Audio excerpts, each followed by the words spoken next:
Hello friends, તો આજના આપણા મિની બ્લોગમાં તમારું હાર્દિક સ્વાગત છે। તો આજે આપણે પહેલું કામ કરવાનું હતું, નાના ભાઈને સ્કૂલે મેકવા જવાનું, કારણ કે પેપર ચાલુ છે એટલે સ્કૂલે મેકવા તો જવા પડે ને। નઈન પાસે ગુટલી મારી દીધી હોય તો, અને એને મેકીને આવી ગયો હું સીધો મેન બજારમાં ભાડું કરવા, કારણ કે બોણીનું ભાડું તો કરવું પડે ને। અને પછી હું આવી ગયો સીધો ઉધાન સાપીની દરગાહે સલામ દુઆ કરવા, અને સલામ દુઆ કરીને હું સીધો આવી ગયો સીધો મારા ભાઈબંધ પાસે, કારણ કે એ મારા બચપનના ભાઈબંધ છે એટલે એને તો સવારમાં મળવું પડે ને। અને આ જો ને ઉઠીને આવ્યો છે, પછી હું નીકળી ગયો સીધો જૂના બસ સ્ટેન્ડ બાજુ, અને બસ સ્ટેન્ડે પૂગીને આવી ગયું મારે હિમખીમડીનું ભાડું, અને હું જામફળ ખાતો ખાતો નીકળી ગયો હિમખીમડી બાજુ।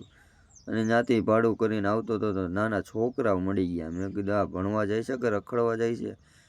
એટલે મેં એને પૂછ્યું, મેં કીધું ભાઈ ભણવા ગયો તો ને? એ કે હા હોય, કે ભણવા જ ગયો તો હું, એ કે ગુટલિયું નથી મારતો। મેં સારું હાલો, અને પછી આવી ગયો હું સીધા મારા શેરીના દોસ્તારો પાસે, પણ કે હું છે નવાજભાઈ મજામાં? મેં મજા મજા।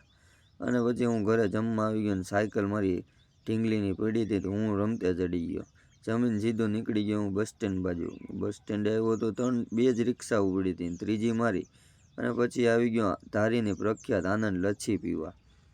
હાલો બધા લચ્છી પી લીધી, પછી આવી ગયું મારે પીપરિયા બાજુનું ભાડું, અને આ છે અમારી ધારીની શેત્રુજી નદી હો ભાઈ। પછી આવી ગયો હું સીધો વિસાવદર રોડ ઉપર, ત્યાંથી આપણે આમ જવાનું હતું પીપરિયા બાજુ, અને હું આવી ગયો પીપરિયાની જંગલમાં હો ભાઈ।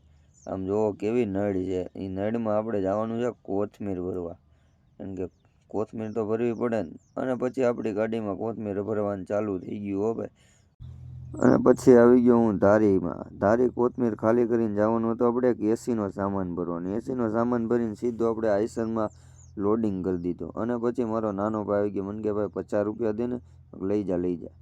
અને ભાઈ જૂના બસ સ્ટેન્ડે રાત પડીને આમ જો 17 થી 18 જણા ભર્યા જો આ રિક્ષામાં, રિક્ષા થોડી પદોડવાની હોય। અને પછી હું આવી ગયો મેન બજારમાં ભાડું કરવા, અને ભાઈ રસ્તામાં મળી ગયો મારો ભાઈબંધ હો, રિક્ષા લઈને, બે હામામાં થઈ ગયા ભેગા। મેં કીધું મજામાં? ને કે મજા જ હોય નહીં કે। અને પછી આવી ગયો હાર્દિકભાઈની દુકાને, અને હાર્દિકભાઈ ચા પીતા હતા। પછી હાર્દિકભાઈને મેં કીધું લાવો માવાનું, હાર્દિકભાઈનું માવાનું આજે કરી નાખ્યું આપણે હો, આપણો ગાડિયા કરવામાં પહેલો નંબર। અને ભાઈ ઘરે પૂગીને પહેલાં તો આપણે સાફ સફાઈનું જ કામ કરવાનું હો, રિક્ષા સાફ સફાઈ હોય તો જ મજા આવે। અને વિડીયો સારો લાગ્યો હોય તો લાઇક, કોમેન્ટ ને શેર કરવાનું ન ભૂલતા, અને યુટ્યુબમાં સબસ્ક્રાઈબ કરવાનું ન ભૂલતા। Bye bye.